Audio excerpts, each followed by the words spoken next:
નમસ્કાર મિત્રો, આપનું સ્વાગત છે। આજની વાર્તા છે 300 કરોડનો સ્વાભિમાન। જે સાસુને અભણ અને ગવાર કહીને એક ઘમંડી વહુએ પોતાના આલિશાન ઘરમાંથી ધક્કા મારીને કાઢી મૂકી હતી। આજે એ જ વહુને પોતાના બીમાર પતિનો જીવ બચાવવા માટે શહેરની સૌથી મોટી 300 કરોડની કંપનીના દરવાજે એક સામાન્ય નોકરી માટે ભિખારીઓની જેમ આજીજી કરવી પડી રહી હતી। પરંતુ જ્યારે તે ગગનચુંબી ઇમારતની બહાર કરોડોની લક્ઝરી કાર આવીને ઊભી રહી અને ગાર્ડ્સના સાયેમાં તે કંપનીની રહસ્યમય માલકીને બહાર પગ મૂક્યો, ત્યારે ત્યાં ઊભેલા રોહિત અને રેખાના પગ નીચેથી જમીન જ નહીં પણ તેમની આખી દુનિયા ખસી ગઈ। કાચના તે મહેલની સામે ઊભેલી તે માલકીન બીજી કોઈ નહીં પણ તેમની જ ઠુકરાવેલી માં લક્ષ્મી દેવી હતી। આ વાર્તા માત્ર આંસુઓની નથી પણ કર્મોના તે ભયાનક હિસાબની છે। જ્યાં ઘમંડ તૂટે છે ત્યારે તેનો અવાજ આત્માને બહેરો કરી દે છે। જ્યારે એક ઠુકરાવેલી માએ લખ્યો કર્મોનો હિસાબ। મુંબઈમાં સળગતા તડકામાં 35 વર્ષીય રેખાના કપાળેથી પરસેવો વહીને તેની આંખોમાં જઈ રહ્યો હતો। ડિઝાઇનર સાડીઓ અને લાખોના ઘરેણામાં લપેટાયેલી રહેનારી રેખા આજે એક જૂના ફીકા રંગના સુતરાઉ સૂટમાં શહેરની એક ગગનચુંબી ઇમારતની બહાર ઊભી હતી। તેની સાથે તેનો પતિ રોહિત હતો, જે વ્હીલચેર પર નબળાઈથી ધ્રુજી રહ્યો હતો। રોહિતની બંને કિડનીઓ સંપૂર્ણપણે ખરાબ થઈ ચૂકી હતી। છેલ્લા 2 વર્ષમાં રોહિતના ઈલાજે તેમનું બધું બેંક બેલેન્સ, તેમનો આલિશાન ફ્લેટ અને અહીં સુધી કે રેખાના બધે ઘરેણાં પણ ગળી લીધા હતા। રોહિતના ડાયાલિસિસ અને કિડની ટ્રાન્સપ્લાન્ટ માટે હવે તેમને 40 લાખ રૂપિયાની સખત જરૂર હતી અને તેમની પાસે એક ફોટી કોડી પણ બચી નહોતી। બધા સંબંધીઓએ મોં ફેરવી લીધું હતું। થાકીને રેખાએ શહેરની સૌથી મોટી food and beverage company Annapurna status વિશે સાંભળ્યું હતું। અખબારોમાં સમાચાર હતા કે આ 300 કરોડની કંપનીની માલકીન, જેમનો ચહેરો ક્યારેક મીડિયામાં આવતો નથી, તે ખૂબ દયાળુ છે અને બેસહારા લોકોની મદદ કરે છે। આજે જરૂરિયાતમંદ સ્ત્રીઓને પોતાની કંપનીમાં નોકરી પણ આપે છે। રોહિતની તૂટતી શ્વાસોને બચાવવાની છેલ્લી આશા લઈને રેખા આજે રોહિતને વ્હીલચેર પર બેસાડીને એ જ કંપનીના વિશાળ કાચના દરવાજાઓની બહાર ઊભી હતી। રેખા, મને પાછો લઈ ચાલ, રોહિતે ખાંસતા ખાંસતા પોતાના નબળા અવાજમાં કહ્યું। કોઈ આટલો મોટો માણસ આપણી મદદ શા માટે કરશે? હું તો એમ પણ મરવાનો છું। ચૂપ રહો રોહિત, હું તમને કંઈ નહીં થવા દઉં, રેખાએ પોતાના આંસુ લૂછતા કહ્યું। હું તે માલકીનના પગમાં પડી જઈશ। હું આ કંપનીમાં ઝાડુ પોતું કરવા પણ તૈયાર છું। બસ તે મને કોઈ નોકરી આપી દે અને તમારા ઈલાજ માટે એડવાન્સ પૈસા આપી દે। રેખાએ હિંમત ભેગી કરી અને વ્હીલચેરને ધકેલતા મુખ્ય ગેટ તરફ આગળ વધી। રેખા જેવી રિસેપ્શન તરફ જવા માટે ગેટ પાસે પહોંચી, 2 હટ્ટા કટ્ટા સિક્યોરિટી ગાર્ડ્સે પોતાનો દંડો આગળ કરી દીધો। ક્યાં ઘૂસી રહી છે બહેન? ચાલ હટ, પાછી હટ। એક ગાર્ડે કડક અવાજમાં કહ્યું, ભાઈ, મારે બસ તમારા મેમને એકવાર મળવું છે। મારા પતિનો જીવ જઈ રહ્યો છે। મને અહીં કોઈ પણ નોકરી આપી દો, ભગવાન માટે મને અંદર જવા દો। રેખાએ હાથ જોડીને આજીજી કરતા કહ્યું, આ કોઈ ધર્માદો નથી। 300 કરોડની ઇન્ટરનેશનલ કંપની છે। એપોઇન્ટમેન્ટ વગર કોઈ અંદર જઈ શકતું નથી। અને એમ પણ મેમ આજે મહિનાઓ પછી વિદેશથી પાછા આવી રહ્યા છે। ગાર્ડે રેખાને જોરથી ધક્કો મારતા કહ્યું। ધક્કો લાગવાથી રેખા લથડૈયા ખાઈને જમીન પર પડી અને રોહિતની વ્હીલચેર પર પાછળની તરફ ખસી ગઈ। રેખાની કોણી છોલાઈ ગઈ અને તેમાંથી લોહી નીકળવા લાગ્યું। ત્યારે જ બીજા ગાર્ડે વોકી ટોકી પર અવાજ ગુંજ્યો, અટેન્શન, મેમનો કાફલો પહોંચી રહ્યો છે, ગેટ ક્લિયર કરો। ગાર્ડ્સ તરત હરકતમાં આવી ગયા। તેમણે જમીન પર પડેલી રેખાને દંડાથી ડરાવતા કહ્યું, હટ અહીંથી, મેમની ગાડી આવી રહી છે। જો તેમની નજર તારા જેવી ભિખારણ પર પડી તો અમારી નોકરી જતી રહેશે। પાછી હટ। રેખા જમીન પર બેઠી બેઠી રડતી પોતાની કિસ્મતને કોસી રહી હતી। ત્યારે જ કંપનીના વિશાળ લોખંડના ગેટ ખુલ્યા। 2 કાળી સુરક્ષા ગાડીઓની વચ્ચે એક ચમકતી રોલ્સ રોયસ કાર આવીને કંપનીના પોર્ચમાં ઊભી રહી। કારની રોબદાર હાજરી જ એવી હતી કે ત્યાં ઊભેલા દરેક માણસની આંખો તેના પર ટકેલી રહી ગઈ। રોહિત અને રેખા પણ પોતાની ફાટેલી આંખોથી તે કારને જોઈ રહ્યા હતા। એક ગાર્ડે દોડીને આદબથી રોલ્સ રોયસનો દરવાજો ખોલ્યો। સૌથી પહેલા કારમાંથી એક બેહદ કિંમતી ડિઝાઇનર કાંજીવરમ સિલ્કની સાડીનો પલ્લુ બહાર આવ્યો। પછી પગમાં પહેરેલા એક શાનદાર મોંઘા સેન્ડલ અને પછી જ્યારે તે માલકીન કારમાંથી બહાર નીકળી અને તેમની આંખો પર લાગેલા મોંઘા ચશ્મા હટ્યા, ત્યારે રેખાના ગળામાંથી એક ચીસ નીકળતા રહી ગઈ। તેનું દિલ એમ ધબક્યું જાણે પાંસળીઓ તોડીને બહાર આવી જશે। વ્હીલચેર બેઠેલા રોહિતની આંખો એટલી પહોળી થઈ ગઈ જાણે તે પોતાના સોકેટમાંથી બહાર આવી જશે। રોહિતનું ધ્રુજતું શરીર અચાનક બરફની જેમ થીજી ગયું। માં રોહિતના સૂકા હોઠોમાંથી બસ ઘૂંટાયેલી ફૂસફૂસાહટ નીકળી કાચની તે ગગનચુંબી ઇમારતની સામે ઊભેલી તે 300 કરોડની માલકીન બીજી કોઈ નહીં પણ રોહિતની સગી માં અને રેખાની સાસુ લક્ષ્મી દેવી હતી. પોઝમાં ઊભેલી લક્ષ્મીજીના ચહેરા પર આજે જે મહારાણી જેવો ઘમંડ અને એક બરફીલો સન્નાટો હતો તેને જોઈને રેખાના શ્વાસ ગળામાં જ થીજી ગયા હતા. તે ધ્રુજતા તે ચહેરાને જોઈ રહી હતી, પણ તેનું દિમાગ આજે બરાબર 7 વર્ષ પાછળના તે ભયાનક અને અમાનવીય દોરમાં ખસી ગયું, જ્યાં તેણે આ જ ચહેરાને રોજ પોતાના જૂતાની અણી પર રડાવ્યો હતો. રેખાની આંખોની સામે તે બધા દ્રશ્યો એક ડરામણી ફિલ્મની જેમ ચાલવા લાગ્યા. 7 વર્ષ પહેલા લક્ષ્મીજી કોઈ 300 કરોડની માલકીન નહોતી. તે એક બેહદ સીધી સાદી, લાચાર અને અભણ વિધવા હતી, જેમની આખી દુનિયા માત્ર તેમના દીકરા રોહિતમાં જ વસેલી હતી. જ્યારે રોહિત 5 વર્ષનો હતો ત્યારે તેના પિતા ગુજરી ગયા હતા. તે સમયે લક્ષ્મીજી પાસે ન તો પૈસા હતા, ન કોઈ સહારો. રોહિતને કોન્વેન્ટ સ્કૂલમાં ભણાવવા અને તેને એક મોટો ઓફિસર બનાવવા માટે લક્ષ્મીજીએ પોતાના જ ઘરને એક ભઠ્ઠીમાં બદલી દીધું હતું. તે દિવસ રાત લાલ મરચાં, હળદર અને સરસવના તેલમાં સનીયેલા હાથોથી 50-50 કિલો અથાણું અને પાપડ બનાવતી હતી. મસાલાઓની તીવ્ર બળતરાથી તેમના હાથની ચામડી ઉખડી જતી હતી, આંગળીઓમાં ફોલ્લા પડી જતા હતા અને નખ પીળા થઈને સડી જતા હતા. જ્યારે શિયાળાની રાતોમાં રોહિત રજાઈમાં સૂતો હતો ત્યારે લક્ષ્મીજી ઠંડા પાણીમાં અથાણાની બરણીઓ ધોતી હતી. તે મસાલાઓની ગંધ તેમના લોહી અને પરસેવામાં વસી ચૂકી હતી, પણ તેમને કોઈ પરવાહ નહોતી, કારણ કે તેમનો દીકરો એક દિવસ મોટો માણસ બનવાનો હતો. અને રોહિત મોટો માણસ બન્યો પણ ખરો, પરંતુ જ્યારે તેના લગ્ન રેખા સાથે થયા ત્યારે તે ઘરમાં વહુ નહીં પણ એક એવો ઘમંડ ચૂંટાઈને આવ્યો જેને ગરીબી અને દેશીપણાથી દુર્ગંધ આવતી હતી. લગ્નના બીજા દિવસે જ્યારે લક્ષ્મીજી પોતાના તે સુતરાઉ લહેંગા અને મસાલાઓથી મહેકતા હાથોથી પોતાની વહુને આશીર્વાદ આપવા ગયા તો રેખાએ ચીડથી પોતાનું મોં પાછળ કરી લીધું. ઇબ્સ, રોહિત, આ કેવી વિચિત્ર દુર્ગંધ આવી રહી છે તારી માના કપડામાંથી, અને એના હાથ જો કેટલા ખરબચડા અને પીળા છે. પ્લીઝ એમને મારાથી દૂર રાખ. મને આ હળદર અને તેમની મહેકથી ઉલટી આવે છે. રેખાએ પોતાના મોં પર મોંઘો પરફ્યુમવાળો રૂમાલ રાખતા કહ્યું હતું.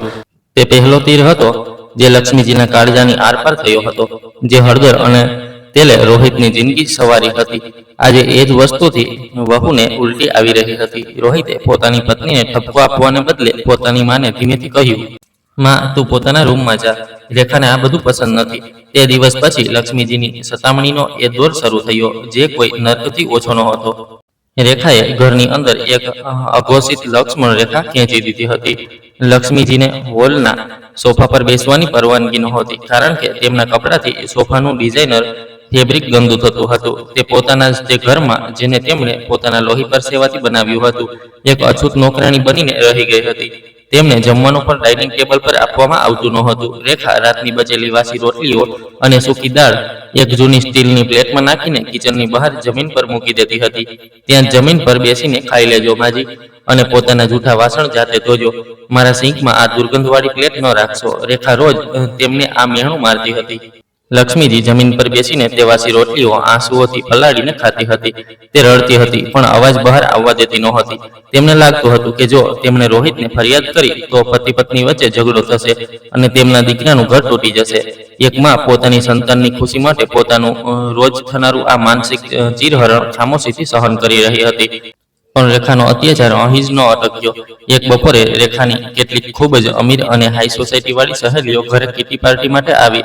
હોલમાં અંગ્રેજી ગીતો વાગી રહ્યા હતા અને વિદેશી શરાબ પીરસાઈ રહી હતી. લક્ષ્મીજીને સખત સૂચના હતી કે તે પોતાના નાના રૂમમાંથી બહાર નહીં નીકળે, પણ લક્ષ્મીજીને તો સખત તાવ હતો અને તેમને દવા ખાવા માટે પાણી જોઈતું હતું. તેમના રૂમનો માટલો ખાલી હતો. તરસથી તરફડતા તે ધીમા પગલે કિચન તરફ જવા લાગ્યા. ત્યારે જ રેખાની એક સહેલીની નજર તેમના પર પડી ગઈ. ઓહ માય ગોડ, રેખા, આ કોણ છે? તારી કોઈ નવી કામવાળી છે કે શું? પણ આણે આટલા ગંદા અને દુર્ગંધવાળા કપડાં કેમ પહેર્યા છે? આખી મહેફિલ અચાનક સન્નાટો છવાઈ ગયો. બધા લક્ષ્મીજીને એક વિચિત્ર ચીડ અને મજાકવાળી નજરોથી જોવા લાગ્યા. રેખાનો ચહેરો ગુસ્સા અને શરમથી લાલ થઈ ગયો. તે તોફાનની જેમ લક્ષ્મીજી પાસે આવી. તેણે એમ ન કહ્યું કે આ મારી સાસુ છે. અરે હા, આ અમારા અહીં ઝાડુ પોતું કરે છે. ઉંમર થઈ ગઈ છે ને, તો તેને તમીજ નથી કે મહેમાનોની સામે કેવી રીતે આવવું જોઈએ. રેખાએ પોતાની સાસુને જાહેરમાં એક નોકરાણી જણાવતા કહ્યું. પછી તેણે લક્ષ્મીજીના હાથને એટલા જોરથી નોચ્યો કે તેમના પીળા હાથો પર નખ બેસી ગયા. તને કેટલી વાર કહ્યું છે ડોસી કે જ્યારે મારા મહેમાન આવે તો બહાર ન નીકળ. જ્યાં અહીંથી મારા આખા હોલમાં તારા મસાલાઓની દુર્ગંધ ફેલાઈ ગઈ. રેખાએ તેમને ધક્કો મારતા કહ્યું. લક્ષ્મીજીના કાનોમાં જાણે શીશુ ઘોળાઈ ગયું. સહેલીઓ ખડખડાટ હસી રહી હતી. એક 60 વર્ષની માં પોતાના જ ઘરમાં પોતાની જ વહુની સામે અપમાનિત થઈને માત્ર ધ્રુજી રહી હતી. તે રડતા રડતા પાછી પોતાના અંધારા રૂમમાં ફરી. જ્યારે રાત્રે રોહિત ઘરે આવ્યો તો લક્ષ્મીજીએ પહેલી અને છેલ્લી વાર હિંમત કરીને પોતાના દીકરાને કહ્યું, રોહિત બેટા, વહુ મને નોકરાણી કહે છે, મને વાસી ખાવાનું આપે છે, મને આ ઘરમાં ગુંગળામણ થાય છે. બેટા, તું તેને કંઈ સમજાવતો કેમ નથી? પણ તે રાત્રે રોહિતે જે જવાબ આપ્યો તેને લક્ષ્મીજીની અંદરની માને હંમેશા માટે મારી નાખી. માં, તું આખો દિવસ ઘરમાં ખાલી બેસી રહે છે, તો રેખાની મદદ કરી દેને. અને તે સાચું જ કહે છે, તારા કપડામાંથી વિચિત્ર મહેક આવે છે. હું આટલો મોટો ઓફિસર બની ગયો છું, મારા ઘરે વીઆઈપી લોકો આવે છે, તું પોતાને બદલતી કેમ નથી? મને મારા દોસ્તોની સામે શરમજનક સ્થિતિમાં મુકાવવું પડે છે. રોહિતના આ શબ્દો નહોતા, આ તે ખંજર હતા જે તેણે પોતાની માના એ જ છાતીમાં ઉતારી દીધા હતા, જ્યાંથી તેણે ક્યારેક દૂધ પીધું હતું. શરમજનક સ્થિતિ જે માએ તેને પોતાની પીઠ પર લાદીને સ્કૂલે છોડ્યો હતો, આજે તે એ જ માંથી શરમાતો હતો. આના 1 મહિના પછી જુલાઈની તે છેલ્લી અને ભયાનક રાત આવી. બહાર મુશળધાર વરસાદ વરસી રહ્યો હતો. આકાશ ફાટી પડ્યું હતું અને વીજળીઓ એમ કડકી રહી હતી જાણે આજે કોઈ પ્રલય આવવાનો હોય. રેખા આજે એક ખૂબ જ ખતરનાક મૂડમાં હતી. તેને કોઈ મેગેઝિનમાં છપાયેલા પોતાના ફોટામાં ઘરની પાછળ બેકગ્રાઉન્ડમાં લક્ષ્મીજીના તે અથાણાના ડબ્બાઓ નજરે પડી ગયા હતા. રોહિત, બસ હવે બહુ થઈ ગયું. રેખા હોલમાં પાગલોની જેમ ચીસો પાડી રહી હતી. તેને કાચનો એક મોંઘો ફૂલદાન ઉઠાવીને જમીન પર પટકી દીધો. હું આ અભણ, ગવાર અને દુર્ગંધવાળી ડોસી સાથે એક છત નીચે એક પળ પણ રહી શકું એમ નથી. આજે કાં તો આ ઘરમાં રહેશે કે હું નિર્ણય કરી લે. રોહિત જે સંપૂર્ણપણે પોતાની પત્નીના રૂપ અને રોબનો ગુલામ બની ચૂક્યો હતો, તેની અંદરની બચેલી કુચેલી ઇન્સાનિયત પણ તે રાત્રે મરી ગઈ. તે સીધો લક્ષ્મીજીના રૂમમાં ગયો. લક્ષ્મીજી પોતાની જૂની માળા જપી રહ્યા હતા. રોહિતે તેમના હાથમાંથી માળા છીનવીને ફેંકી દીધી. તેણે બેડની નીચેથી એક જૂની કાટ લાગેલી સુટકેસ કાઢી અને તેમાં લક્ષ્મીજીની 2 સુતરાઉ સાડીઓ અને એક ભગવાનની મૂર્તિ ઠોસી દીધી. રોહિત, શું કરી રહ્યો છે બેટા? રાતના 11 વાગ્યા છે. બહાર આટલું ભયાનક તોફાન છે. લક્ષ્મીજી ગભરાઈને ઊભા થયા. તું હમણાં જ ગામડે જઈ રહી છે માં. રોહિતે તેમની આંખોમાં જોયા વિના એક મશીનની જેમ કહ્યું. રેખાનું અહીં દમ ઘૂંટાય છે. અમે તને દર મહિને થોડા પૈસા મોકલી આપશું, પણ તું હવે અહીં નહીં રહે. લક્ષ્મીજીના પગ નીચેથી જમીન પૂરી રીતે ગાયબ થઈ ગઈ. તેમનો પોતાનો સગો દીકરો તેમના વૃદ્ધાવસ્થાની એકમાત્ર લાકડીને આ તોફાની રાતે રસ્તાઓ પર ફેંકી રહ્યો હતો. રોહિત, મારા બાળક. લક્ષ્મીજી ધ્રુસકે રડતા પોતાના દીકરાના પગમાં પડી ગયા. તેમણે પોતાના તે ખરબચડા અથાણાથી બળેલા હાથોથી રોહિતના પગ કસીને પકડી લીધા. મને ન કાઢે આ ઘરમાંથી બેટા. હું તારા હાથ જોડું છું. હું વચન આપું છું, હું રેખાના પડછાયા સામે પણ નહીં આવું. હું તે પાછળની બાલ્કનીમાં સૂઈ જઈશ જ્યાં વરસાદનું પાણી આવે છે. હું માત્ર એક સમયની સૂકી રોટી ખાઈ લઈશ, પણ મને આ ઉંમરે દરની ઠોકરો ખાવા માટે ન છોડ. હું ક્યાં જઈશ આ રાતમાં? મને અંધારામાં ડર લાગે છે બેટા, મને ન કાઢે. એક 60 વર્ષની માં પોતાના જ દીકરાના જૂતા પર માથું પટકીને રડી રહી હતી. તેમની ચીસો એટલી દર્દનાક હતી કે પથ્થર પણ પીગળી જાય. પણ રોહિત એક પથ્થર પણ નહોતો, તે એક શેતાન બની ચૂક્યો હતો. તેણે ખૂબ જ બેરહેમીથી પોતાની માની આંગળીઓને પોતાના પગથી નોચીને અલગ કરી. માં, તમાશો ન કર. રેખા સાંભળી લેશે તો ગુસ્સે થશે. રોહિત તેમને કસડીને હોલ તરફ લાવ્યો. ત્યારે જ રેખા પોતાના બેડરૂમમાંથી બહાર આવી. તેની આંખોમાં એક ડાકણ જેવી નફરત હતી. તેણે જોયું કે લક્ષ્મીજી હોલના સફેદ ઇટાલિયન માર્બલ પર પડીને રડી રહ્યા છે. અરે ગમાર સ્ત્રી! રેખા પાગલોની જેમ ચીસો પાડી. તે દોડીને આવી અને તેણે લક્ષ્મીજીના ખભા પર એટલી જોરથી લાત મારી કે લક્ષ્મીજી લથડિયા ખાઈને મુખ્ય દરવાજા પાસે જઈ પડ્યા. તારા આ ગંદા અને કીચડથી ભરેલા આંસુઓથી મારા ઘરનો મોંઘો ઇટાલિયન માર્બલ ખરાબ થઈ રહ્યો છે. નીકળી જા અહીંથી. ભિખારણ રેખાએ તે જૂની સૂટકેસ ઉઠાવી અને તેને ઘરની બહાર તે મુશળધાર વરસાદ અને કીચડમાં પૂરી તાકાતથી ફેંકી દીધી. સૂટકેસ ખુલી ગઈ અને લક્ષ્મીજીની સાડીઓ અને તેમની ભગવાનની મૂર્તિ ગટરના પાણીમાં પલળી ગઈ. રોહિત, રોકી લે એને, હું મરી જઈશ બેટા. લક્ષ્મીજીએ દરવાજાની ચોખટને પોતાના ધ્રુજતા હાથોથી કસીને પકડી લીધી હતી. તે બહારની તે બરફીલા વરસાદ અને અંધારાને જોઈને ડરથી કાંપી રહ્યા હતા. પણ રેખાએ ખૂબ જ બેરહેમીથી પોતાના સેન્ડલની હીલ લક્ષ્મીજીની તે આંગળી પર મૂકી દીધી, જેનાથી તેમણે ચોખટ પકડી હતી. લક્ષ્મીજી દર્દથી તરફડી ઉઠ્યા અને તેમના હાથ છૂટી ગયા. ગેટ આઉટ, બહાર નીકળ. રેખાએ લક્ષ્મીજીને એક છેલ્લો ધક્કો માર્યો. લક્ષ્મીજી સીધા તે કીચડ અને વરસાદમાં મોઢાભેર જઈ પડ્યા અને આ પહેલા કે તે ઊભા થઈ શકે ધડામ દઈને દરવાજો બંધ થઈ ગયો. રોહિતે પોતાની માના મોઢા પર ત્યાં આલિશાન ઘરનો દરવાજો હંમેશા માટે બંધ કરી દીધો. અંદરથી તાળું લાગવાની ક્લિકની અવાજ આવી. તે રાત્રે આકાશમાં માત્ર વરસાદ જ નહોતો પડી રહ્યો. તે રાત્રે એક માનું અસ્તિત્વ, તેનો ઘમંડ, તેની મમતા, બધું જ તે કીચડમાં સડી ગયું હતું. લક્ષ્મીજી તે તોફાનમાં પોતાની પલળેલી સાડીઓને સમેટીને આખી રાત તે બંધ દરવાજાની બહાર બેસીને રડતા રહ્યા. તેમના આંસુઓથી તે કીચડ ધોવાઈ રહ્યો હતો.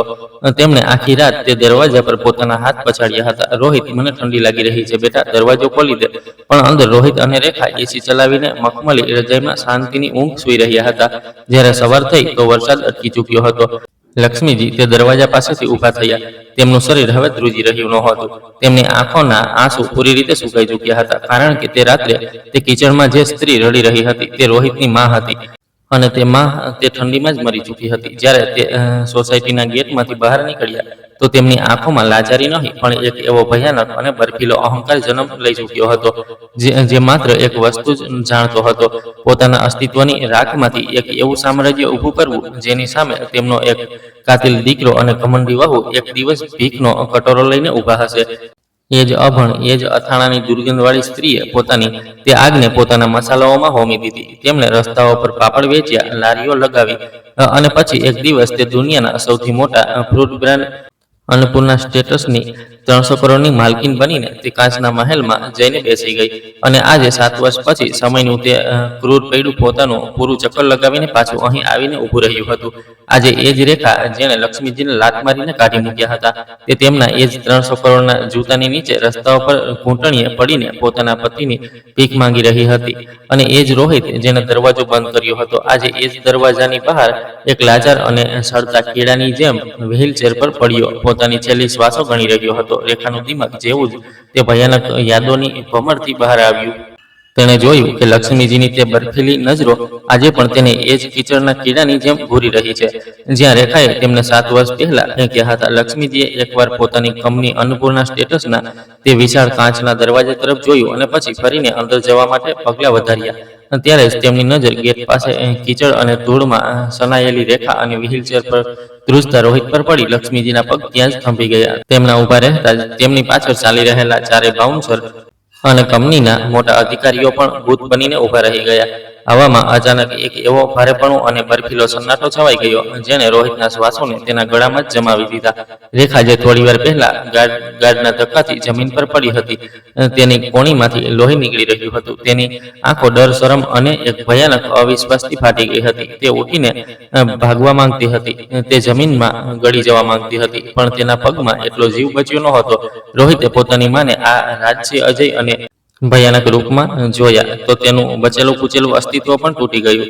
તે વ્હીલચેર પર બેઠા બેઠા એમ ધ્રુસકે રડવા લાગ્યો, જાણે કોઈ નાનું બાળક પોતાના જીવની ભીખ માંગી રહ્યું હોય. માં, મારી માં. રોહિતે વ્હીલચેર પરથી જ પોતાના બંને ધ્રુજતા નબળા હાથ લક્ષ્મીજી તરફ લંબાવી દીધા. તેના અવાજમાં એક એવી આજીજી હતી જે કદાચ મોતને પણ દયા ખાવા મજબૂર કરી દે. લક્ષ્મીજી ખૂબ જ માપેલા રોબદાર પગલાંથી ચાલતા તેમની નજીક આવ્યા. એક ગાર્ડે તરત દંડો કાઢીને રેખાને પાછળ ધકેલવાની કોશિશ કરી, પણ લક્ષ્મીજીએ માત્ર પોતાનો હાથ હળવો ઊંચો કર્યો અને ગાર્ડ તરત પાછળ હટી ગયો. લક્ષ્મીજી રોહિતની બરાબર સામે આવીને ઊભા રહી ગયા. તેમના મોંઘા પરફ્યુમની સુગંધે રોહિત અને રેખાના શ્વાસોને ઘેરી લીધા. આ શું હાલત બનાવી રાખી છે, મિસ્ટર રોહિત? લક્ષ્મીજીના મોંમાંથી નીકળેલા આ શબ્દો કોઈ તેજાબથી ઓછા નહોતા. તે શબ્દોમાં કોઈ મમતા નહોતી, કોઈ પીગળતું દિલ નહોતું. તે અવાજમાં એક એવો બરફીલો અને મોત જેવો સન્નાટો હતો જે રોહિતના કાળજાને ચીરતો પાર થઈ ગયો. તેમણે તેને પોતાનો દીકરો નહોતો કહ્યો, મિસ્ટર રોહિત કહ્યું હતું. માં, મને માફ કરી દે. રોહિત ગાડા મારીને રડી રહ્યો હતો. તેણે પોતાના બંને હાથ જોડીને પોતાના કપાળથી લગાવી લીધા. મારી બંને કિડનીઓ ખરાબ થઈ ગઈ છે માં, મારું બધું છીનવાઈ ગયું. હું રસ્તાઓ પર આવી ગયો છું માં, મારી પાસે ઈલાજ માટે 1 રૂપિયો પણ નથી. હું તરફડીને મરી જઈશ માં, મને બચાવી લે પ્લીઝ, મને બચાવી લે. રોહિતના આંસુઓથી લક્ષ્મીજીના કિંમતી સેન્ડલ પાસેની જમીન પલળવા લાગી. પોતાના પતિને આ રીતે મોતની કગાર પર આજીજી કરતા જોઈને રેખાએ પણ પોતાનું બધું અકડ પોતાનો તે બધો હાઈ ક્લાસ હોવાનો ઘમંડ એક જ ઝટકામાં તે ધૂળમાં મેળવી દીધો. તે ઘૂંટણીએ ઘસડાથી આગળ વધી અને તેણે પોતાના બંને હાથોથી લક્ષ્મીજીના તે સેન્ડલ કસીને પકડી લીધા. માજી, મને માફ કરી દો. માજી. રેખા કૂતરાની જેમ આજીજી કરી રહી હતી. તે પોતાના કપાળને લક્ષ્મીજીના જૂતા પર રગડી રહી હતી. હું ચૂડેલ હતી માજી. મારો ઘમંડ મારા દિમાગ પર ચડી ગયો હતો.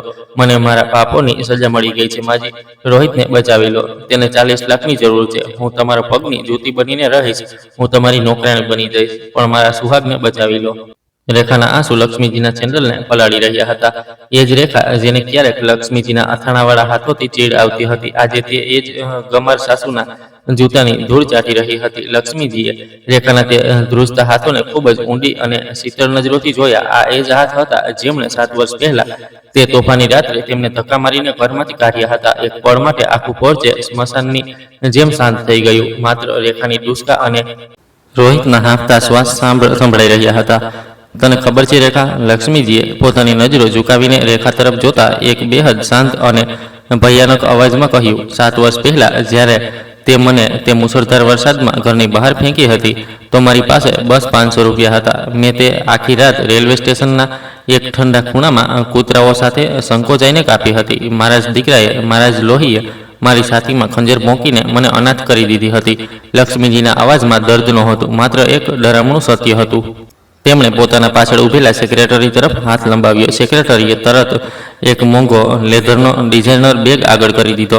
લક્ષ્મીજીએ તેમાંથી પોતાની ચેકબુક કાઢી અને પોતાનો સોનાનો પાર્કર પેન કાઢ્યો. રેખા અને રોહિતની આંખોમાં અચાનક એક લાલચભરી અને લાચાર આશાની ચમક આવી ગઈ. એક માં આખરે માં જ હોય છે. તે પોતાના દીકરાને તરફડતા કેવી રીતે જોઈ શકે?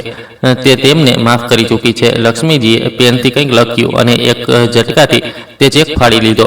રોહિતની આંખો ચમકી ઉઠી. માં, ભગવાન તારું ભલું કરે. માં, તે મારો જીવ બચાવી લીધો. મને ખબર હતી તું મને મરવા નહીં દે. રોહિતે ખુશી અને રાહતથી રડતા કહ્યું. પણ લક્ષ્મીજીના હોઠો પર એક બેહદ ઠંડી, દર્દનાક અને વ્યંગાત્મક મુસ્કાન તરી ગઈ. તેમણે તે ચેક રેખાના ચહેરા સામે કરી દીધો. તેના પર સ્પષ્ટ અક્ષરોમાં 40 લાખ રૂપિયાની રકમ લખેલી હતી. રેખાએ જેવું જ ચેક પકડવા માટે પોતાના હાથ આગળ વધાર્યા, લક્ષ્મીજીની આંગળીઓએ રેખાના હાથને હવામાં જ એટલા જોરથી દબાવી દીધો કે રેખાની કાંડાની નસો દર્દથી તણાઈ ગઈ. રેખાના પરસેવા છૂટી ગયા. આ ખૈરાત નથી રેખા. લક્ષ્મીજીનો અવાજ અચાનક એક કડકડતી વીજળીની જેમ તે સન્નાટામાં ગૂંજ્યો. આ તારા પતિના જીવની કિંમત છે, જે હું એક ઇન્વેસ્ટર તરીકે આપી રહી છું, અને મારી કંપનીનો નિયમ છે, હું જ્યાં પણ ઇન્વેસ્ટ કરું છું ત્યાંથી પાઈ વ્યાજ સાથે વસૂલ કરું છું. ઇન્વેસ્ટ વ્યાજ? રેખા હકલાવા લાગી. તેના ચહેરાનો રંગ ઉડી ગયો. હા. લક્ષ્મીજીએ સીધા ઊભા રહીને એક અજય મહારાણીના ઘમંડ સાથે કહ્યું, આ 40 લાખ હું હમણાં જ સીધા શહેરની સૌથી મોટી હોસ્પિટલના અકાઉન્ટમાં જમા કરાવી દઈશ. રોહિતનો ઈલાજ કાલ સવારથી શરૂ થઈ જશે. તેનો જીવ બચી જશે. પણ તેના બદલે તારે મારી આ કંપનીમાં નોકરી કરવી પડશે. તારે એક એગ્રીમેન્ટ સાઇન કરવો પડશે. રેખાની આંખોમાં ખુશીના આંસુ આવી ગયા. તેને લાગ્યું કે કદાચ સાસુ તેને ઓફિસમાં કોઈ કામ આપી રહ્યા છે. જી માજી, જી, હું કરીશ. હું તમારી કંપનીમાં રિસેપ્શન પર કામ કરી લઈશ અથવા કોઈ પણ ફાઇલિંગનું કામ કરી લઈશ. હું આખી જિંદગી તમારી સેવા કરીશ. રિસેપ્શન? લક્ષ્મીજીના ગળામાંથી એક નાની પણ બેહદ શીતળ અને ભયાનક હસી નીકળી, જેણે રેખાની આત્માને ધ્રુજાવી દીધી. તારી ઓકાત મારી કંપનીના રિસેપ્શન પર બેસવાની નથી રેખા. લક્ષ્મીજીએ એક શબ્દ પર ભાર મૂકતા કહ્યું. તેમણે પોતાના HR મેનેજર તરફ જોયું, જે ફાઇલ લઈને તેમની પાછળ ઊભો હતો. મિસ્ટર શર્મા. લક્ષ્મીજીએ રેખા તરફ જોયા વિના આદેશ આપ્યો, આ સ્ત્રીનું એપોઇન્ટમેન્ટ લેટર અને 10 વર્ષનો બોન્ડ તૈયાર કરો. કાલ સવારે 7 વાગ્યાથી આ મારી કંપનીના ગ્રાઉન્ડ ફ્લોર અને બેઝમેન્ટના પબ્લિક ટોયલેટ સાફ કરશે અને પૂરા 300 ફ્લોરની સફાઈ કરનારી સ્વીપર્સની જે સૌથી નીચલી ટીમ છે તેમાં તેનું નામ સૌથી નીચે હશે. આ શબ્દો સાંભળતા જ રેખાનું આખું શરીર એમ ધ્રુજી ગયું જાણે તેને કોઈએ 1000 વોલ્ટનો ઝટકો આપી દીધો હોય.